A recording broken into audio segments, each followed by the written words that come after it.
ready to like totally shake things up when it comes to like your personal finances. Well, get this. Today's deep dive, we're going deep, deep into the world of Pequeño Cerdo Capitalista Okay. by Sofia Macias. Mm-hmm. Now, before you think, Mm-hmm. ugh, another boring finance book, Right. let me tell you, this is anything but. Okay. Think of it this way. Imagine Yeah. practical, like actually useful, financial advice. But here's the thing. Yeah. It's also witty, fun, and it's really geared towards those of us who, are more about like spontaneous weekend adventures and less about spreadsheets. Right. Exactly. But Macias gets it. She's one of us. Okay. She was a journalist who somehow, and I love this, found her passion in finance. Wow. Of all things, right? Yeah. So she wrote this book to like demystify money management for like everyone, not just, those Wall Street suit-wearing finance gurus. Right. The everyday person. Exactly. Yeah. You ever get that, like, I don't know if it's just me, but like that feeling that you need like a secret math code to be good at like personal finance? Oh, absolutely. Like it's this big mystery. Yes, totally. Well, Macias just obliterates that myth, just completely obliterates it. Oh, wow. How so? She basically says, chuck those complicated equations, those formulas, all that stuff. Okay. You don't need a PhD in economics to be good with your money. It's refreshing, isn't it? It totally is. What she's saying is that financial success, it's more about mindset. Yes. Yes. Your habits than like complex equations and algorithms. Yes. It's understanding the basics. Yes. And like making them work for you. It's like she's giving us permission to ditch the anxiety that so many of us, at least I feel like, have around finances. Right, yeah. And like have a more, I don't know, dare say joyful approach. Yeah, joyful's a good word, yeah. And you know what? Speaking of embracing things early on, there's this great anecdote in the book about Macias and investing. Okay, yeah. So she starts investing at 22, right? Wow, okay. And her friends are like floored. At 22? Yeah. They're like... Yeah, that's amazing. Yeah. Investing, that's like for people who are like, thinking about retirement, which is like a million years away. Right. It's like this distant concept, Exactly. Yeah. And she's like, no. Like, let's do this now. Yeah. And that story, it just highlights how important it is to like learn about finances early on. Right? Yeah. It doesn't matter how much money you make. Right. It's about having that literacy, that knowledge. It's like getting a head start. Yes. Like in a race, Yeah. Yes, exactly. Those early steps Yes. can make a huge difference in the long run, so... And it all kind of comes back to her central metaphor, which I love, the Pequeño Cerdo Capitalista. Okay. The little capitalist pig. The little capitalist pig. I like that. It's catchy. It's not about being greedy, or it's not about hoarding wealth. It's about understanding the power of saving consistently, even if it's a little bit. And like making your money work for you. As hard as you're working. Right, exactly. Well, so now, here's where Macias gets down to like the nitty gritty. Okay. She's all about meticulous tracking. Okay. And I mean meticulous. Okay. We're talking like line by line, like what did you spend? Where did you spend it? Write it down, yeah. She calls it, get this, knowing your financial frenemy. Your financial frenemies. Okay. From that daily latte to that monthly subscription that you totally forgot about. Right. She wants you to categorize everything and then prioritize. It's about like going from just spending passively to like making decisions about your money, Yes, exactly. Like being empowered. Yes. It's amazing how many people like they look at their spending each month. I know. And they're just like, whoa. I know. It's shocking. Yeah, they have no idea. Right. Where it all went. It just disappears. Exactly. And you know what? Sometimes seeing those patterns Yeah. can be, I don't know if funny is the right word. Yeah. But definitely eye-opening. Yeah. She has this one story. I love this story. Okay. About her friend who spent a ton of money on hair extensions. Okay. Without even like looking to see if... There was a better price somewhere else. Oh, no. It's like went for it. Wow. And it's like a classic example of, how much a little research and comparison shopping can help you. Exactly. Be a conscious consumer. Yes. Whether you're buying stocks. Yes. Or, hair extensions. Right. Exactly. It's your money. You work hard for it. Exactly. And it's about, making choices that are in line with what you value in your budget. Yes, absolutely, yeah. Speaking of values, Macias goes deep into, and this is where I think it gets really interesting, like the emotional side of spending money. Okay. Have you ever heard of the treat yourself trap? The treat yourself trap? Oh, yeah. Right. Oh, yeah. I'm very familiar with that. It's that thing where, we use purchases to make ourselves feel better. Yeah. We had a bad day. We're And stressed. Stress spending is real. Right. Very real. Yeah. And we're like, you know what? I deserve this. Yes, I deserve this. Exactly. And Macias goes beyond just pointing it out, which I think is important. Yeah. She wants us to understand why we do it. Right. Like, what is the psychology behind these impulses to just like buy. Triggers. What are our triggers? Yes, exactly. Yes. She talks about this one friend, and I feel like, again, this is so relatable. She gets caught in this like gift-giving competition. Oh, no. With her boyfriend, who she calls Prince Charming.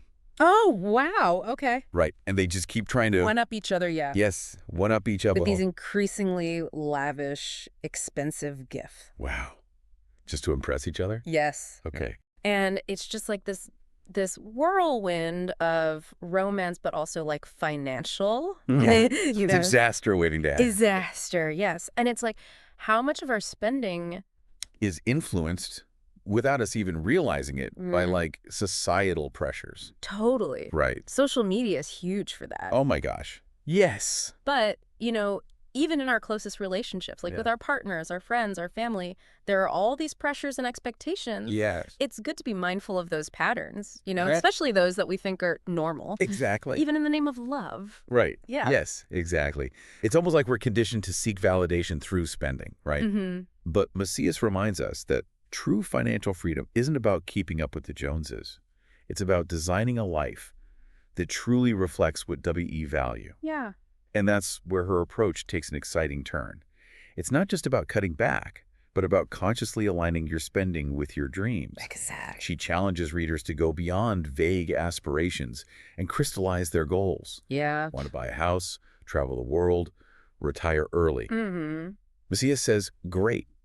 Now put a timeline to it. Attach a specific amount. Okay. It's about transforming those wishes into concrete, achievable targets. I love how she frames it.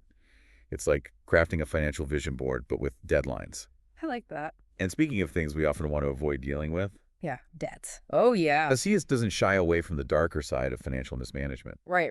She tells this cautionary, yet surprisingly hilarious, tale of Don Felice and Lady M. Okay. Don Felice, living a pretty sweet life at his grandma's, falls head over heels for the glamorous Lady M. But there's a catch. Her fabulous lifestyle is built on a teetering tower of credit card debt. Oh, no. It's a lighthearted way to address a serious issue. Yes. So many people get caught in the allure of instant gratification without fully grasping the long-term consequences. They fall into the trap of racking up debt without understanding interest rates or the real cost of financing those purchases. Right. It's like being handed a pair of running shoes that, unbeknownst to you, are actually glued to the floor. Wow. It's a recipe for financial disaster. Yeah. Macias emphasizes that credit cards can be valuable tools, but only when used responsibly. She's all about arming yourself with knowledge, understanding credit terms, interest rates, and the true cost of borrowing. Yeah. It's about shifting our perspective from credit as free money to credit as a serious financial tool that, when mishandled, can have significant repercussions. Right. Macias reminds us that knowledge is power when it comes to navigating the often confusing world of credit. Absolutely. She's all about empowering her readers to be savvy consumers. Okay. Now, let's move from the potential pitfalls of credit to the exciting world of investing. Okay. Macias doesn't just dip her toes in. She takes a running leap and invites everyone to join her. She demystifies concepts like compound interest, something that sounds way more complicated than it is, and breaks down the time value of money in a way that even a complete beginner can understand. What's brilliant is that she goes beyond simply defining these concepts. She illustrates why they matter, why they should matter to you. Okay. Imagine your money working for you, even while you sleep. Wow. Macias shows how consistent, even small, investments can grow exponentially over time, thanks to the magic of compounding. Right. It's like planting a money tree that keeps on giving. I love that analogy. She makes investing feel less like gambling and more like a strategic game plan, one that everyone can learn. But let's not forget, every good game has its share of traps and pitfalls. Okay. Macias doesn't sugarcoat the risks. Right. She issues a clear warning against those get-rich-quick schemes and emphasizes the importance of thorough research and sticking to reputable institutions. She even shares real-life examples of pyramid schemes, reminding us that even the savviest among us can be lured in by false promises. Yeah. This is where her background as a journalist shines through. She uses captivating stories and real-world examples to drive home crucial lessons about financial responsibility. Yes. She wants you to be excited about the possibilities while also being aware of the potential dangers. Right. It's about informed optimism. I like that. I love that, informed optimism. Yeah. And speaking of things that bring a sense of security, one of the most important takeaways from the book is Macias's emphasis on building an emergency fund, or she calls it a just-in-case fund. Yeah. She argues that even a small cushion can provide invaluable peace of mind and prevent us from spiraling into debt when those unexpected curveballs inevitably come our way. It's about having that financial safety net to catch us when life throws its inevitable curveballs, a sudden job loss, unexpected medical expenses, car troubles, you name it. Right. It's about facing those uncertainties with a sense of preparedness and calm rather than panic. It's like having a financial first aid kit ready to go when you need it most. And speaking of protection, Macias doesn't stop there. She tackles the often overlooked topic of insurance. Yeah. Life insurance, health insurance, auto insurance. She covers it all. Okay. She understands that insurance can feel overwhelming, but stresses its importance in a holistic financial plan. Yeah.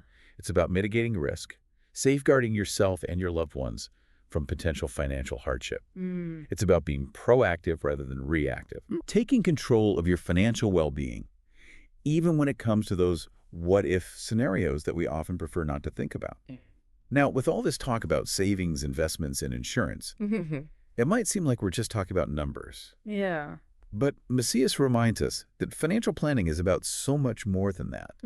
It's about designing a life that aligns with what truly matters to you. Absolutely. It's about understanding that money is simply a tool, a resource that can empower you to live a more fulfilling and meaningful life on your own terms. It's about connecting your finances to your values, right? Like, what do you really care about?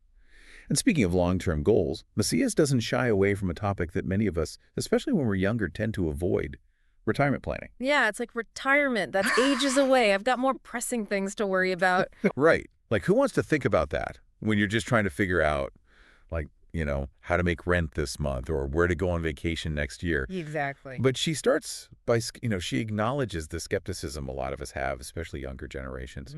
It's like, will these retirement plans even be around when I'm ready to retire? It's a valid question, right? Totally. The world's changing so fast.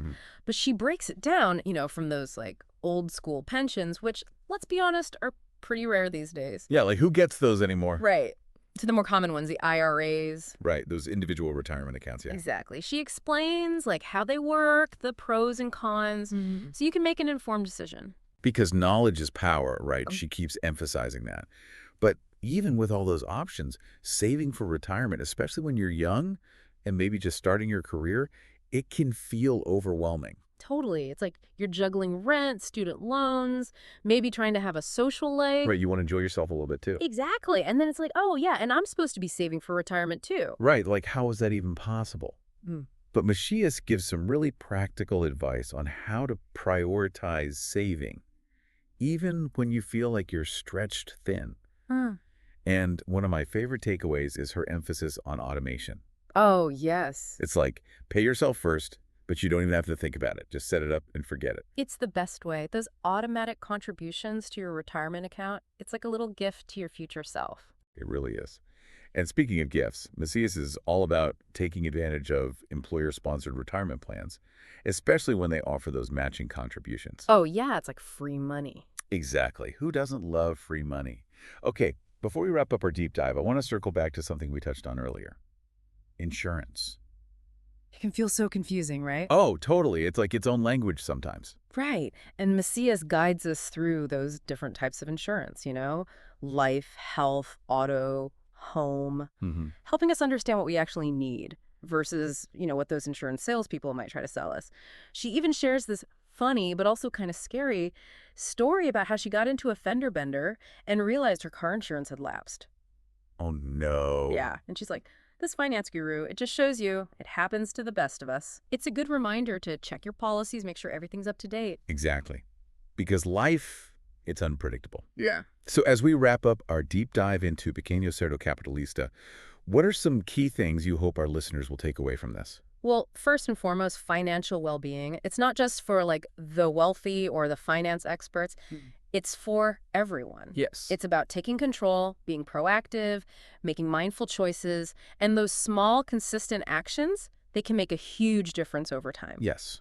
It's about becoming the Pequeño Cerdo Capitalista of your own life. I love that. Right. Saving, making informed decisions, and designing a future that you're excited about. And remember, knowledge is power. Don't be afraid to ask questions. Do your research. There are resources out there, people who can help. You don't have to navigate this alone. Exactly. It's a journey, not a destination. And as Macias reminds us, it's a journey best embarked on with a good dose of knowledge, a little humor, and that commitment to creating a life that aligns with what truly matters to you. And on that note, one final thought for our listeners. Macias focuses on personal finance, but what if we applied her principles?